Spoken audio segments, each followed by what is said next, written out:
All right, we should be live. Let's double check here. All right, we are. Welcome to Fireside Chat number. Oh, the name is wrong again. I'm sorry. Fireside Chat number 249. It should be, not 247. Kind of some big news though. To start with, I know I haven't made the announcement official. Well, let's go back through the announcements actually first before I get into that. So, number one, of course, congratulations to Anarian, Warrior of the Month, and its Disciples of the Traveler, our Destiny 2 Rough Platoon, and the Platoon of the Month. The Squad of 9 channel is named by them for them. Furthermore, as Anarian has announced, there is a recruitment competition in honor of the clan's anniversary, which will be starting on June 1st. All the info is in announcements, but long story short, there are three $20 gift cards on the line as prizes for the top 3 best recruiters. And how do we determine that? Well, it is with a point system, which is again illustrated in the announcement.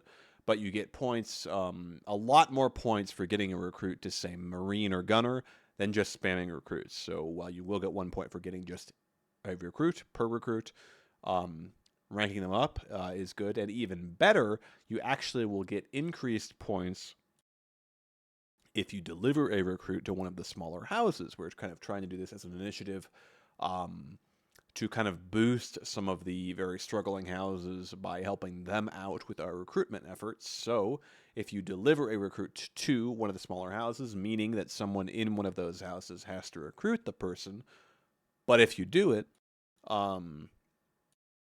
then you will get points for that, and the person recruiting them in their house will get points. So you get like double points, basically. Actually, exponentially more points, pretty much, because it's like a factor of 2 for every promotion that increases. So quite a lot of points if you can deliver a solid recruit to another house.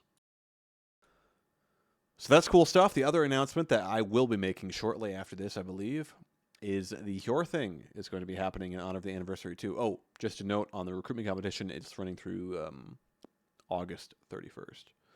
But the Your Thing House War competition will be going on too. That's going to be June 1st through June 15th.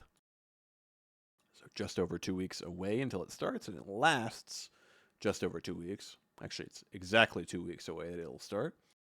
To participate, you need to be an active duty member of WA. So if you are a guest, just post in Mead Hall or something, we'll recruit you. Same deal if you're a reservist, you want to come back, participate in the Your Thing, post in Mead Hall, we'll just put you back in active duty and you can join. Basically, if you're not familiar with it before, I'll be posting the rules in the Your Thing channel, and that'll all be there for you. But long story short, you can challenge anyone in a house other than your own, and you can do 2v2s, 3v3s, 4v4s, anything you want. You get 5 points per defeated opponent. So if you win a 3v3, your house gets 15 points. You win a 1v1, your house gets 5 points. And same thing for the other houses. We also have a bunch of awards we're going to be giving out too, like most honorable, most sportsmanlike, most games played, highest participation, all the different kind of stuff. So, yeah, it should be a lot of fun. Anyone who participates will get a special 6th Your Thing mark. This is the 6th iteration of this particular type of house war. Of the house wars overall, I want to say it's the 12th, but I'd have to double check that. And there's kind of some confusion there because we've had some sort of pseudo house wars that weren't called house wars exactly. Yeah, because we had the Emperor's Contest of Houses in June 2016. So including that, I think there would technically be. I think this is the 13th actually, including that. I think that's right. So yeah, that's going to be going on, and there was a sign up link posted in Mead Hall, just sort of a pre sign up. Don't worry if you missed that. I just kind of threw it out there because I had it set up and I wanted to get it out as soon as possible, but we didn't have the rest of the event ready to go. But we will, and we do now. So I will be making the announcement, and the sign up link will go in announcements. I'll be posting that. You can also just contact me or any judge. And we can get that done for you, but the sign-up link is probably the easiest way. Anyone who earns an award, or any participating members of the winning house, or anyone who serves as a judge will all get a special honor version of the Hjorthing mark. Previously, we had this called like the Victor mark, and it was just for people participating in the winning house, but we're trying to kind of encourage everyone to participate and not emphasize so much which house gets the most points. I mean, I think it's still worth counting. Congratulations to that house, but we also want to acknowledge other stuff too. Hence why the special mark is honor mark and will be given out to judges and anyone who earns an award, in addition to, again, participating members of whichever house earns the most points when the competition closes at midnight, the night of the 15th. In addition to that, new bot. Now, I didn't make an announcement for this. Normally, this is something I would announce, but I don't really want to cover up important announcements like the Hjorthing and recruitment competition. But you may notice in the events channel, there is a bot posting in there now called the Herald of the Aesir. This is a bot that is set up. It's linked to a Google Calendar. It's also linked to the Discord events. So basically what it will do is remind people about events when they're coming up. Each Monday, it'll post a summary of the events that are happening that week. It'll also post a reminder an hour before each event saying, hey, this event's coming up in an hour. It'll automatically start the event for Discord, and it'll automatically end it if everybody leaves the channel. So it kind of just some housekeeping, maintenance kind of event-related stuff that it does, which is really nice. I can also load it up with the Google Calendar functionality, which is a bit better than Discord's, but since it's synced, we get the benefits. We get the best of both worlds with that, which is really cool. So I can load it up with the anniversary, Yule, all of our feasts and festivals and everything, and set it to recur annually. And basically, all that stuff is more or less just automated, and it'll remind everyone about it. It'll post events and everything. So should be really nice. It was spamming a bit earlier today. I turned off some of the settings for that, so hopefully it shouldn't spam so much. It should, I believe it will only do, it'll post an hour before an event starts, and it will also post every Monday just one post with a summary saying, here's what we have going on this week. I think that's all it'll post now, because I don't want it to cover things up too much. This doesn't interfere. I mean, everyone is still welcome to use events. The channel, we've already been using it. Post, when stuff is going. I know some people like to post in there when the event is starting. Some people like to post in the game channel, or both. All that's great. Doesn't interfere with that at all. It's more of just a backup and a way to kind of sync things. Since Discord event functionality is kind of lacking a bit, it's not really integrated with anything. So this kind of ties that all together quite nicely. Lastly, I wanted to showcase. Oh, I just did something. The Google Calendar. Close that. Okay. New House Dane coat of arms. Basically, I was making the scoreboard for the Hjorthing, which I'm pretty happy with. You can check that out in the 6th Hjorthing channel. But I was making that, and I'm putting all the different house coats of arms on there. And I was posting the House Dane one, which is currently one that I made in 2018, I believe, for House Dane. And I think it's fine, but oh, that's not it. Let me find it. There it is.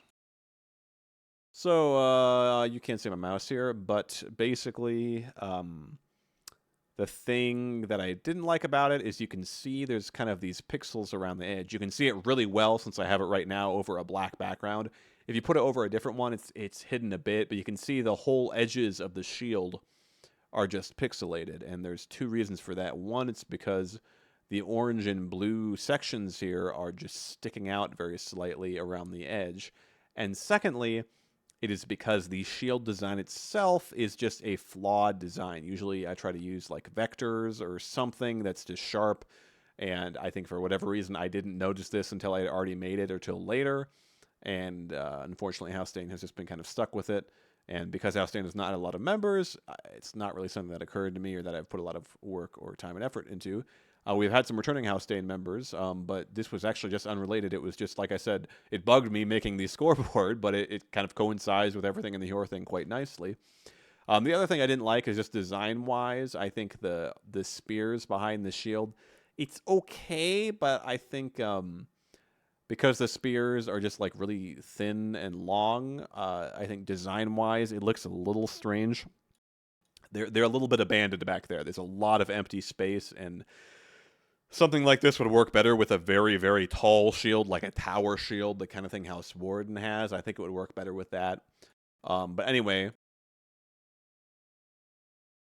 ta-da, there is the new House Dane coat of arms, which I'm fairly happy with. Kind of went through quite a few drafts, actually. But generally speaking, it's meant to just sort of be a redo, and I'm pretty happy with it. As you can see, it's pretty similar. Let's see if I can get them side by side here. Oh, I don't know what I just did.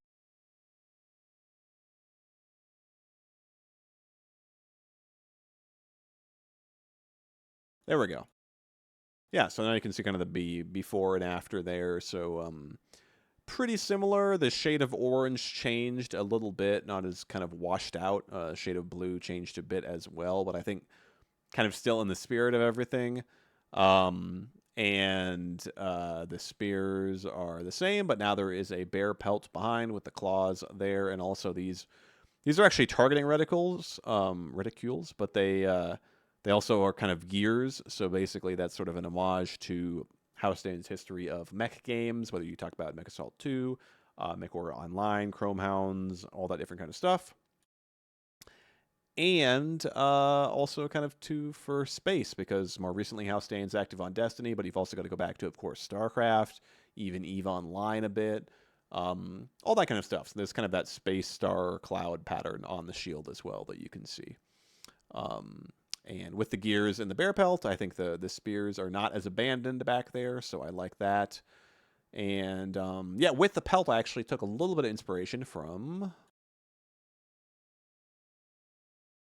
this guy, the original House Dane coat of arms, which is actually still nice. I think the downside of these coat of arms is that they're kind of very small files. So, and some of them, like this one, the border is not amazing. It's sort of a pixelated border. Resolution is not great. Design-wise, it's just cool. I mean, I think all the old school coats of arms are just cool because they are very traditional, heraldic kind of symbolism and such, which I think is great. I have no problem with that at all. But the problem is these are more something you have to be hand drawn, I feel, or at least done by somebody with some artistic skills. I'm not really an artist. I'm more of a image editor, maybe you might call it, something like that, graphic design. I don't know. So I can't really make something like this. Maybe I could try, but just my style, I guess, turns out more like what we have here on the left. But I wanted to take a little bit of inspiration, so I was like, okay, they kind of got the black sort of raven wings and such on the borders here. So I kind of did that with the bear pelt actually, to kind of try to carry over that a little bit. And of course, you've got the mech there on the original House Dane coat of arms too. So we over here. We kind of continued some symbolism in that vein, even if it isn't literally a mech. So yeah, that is the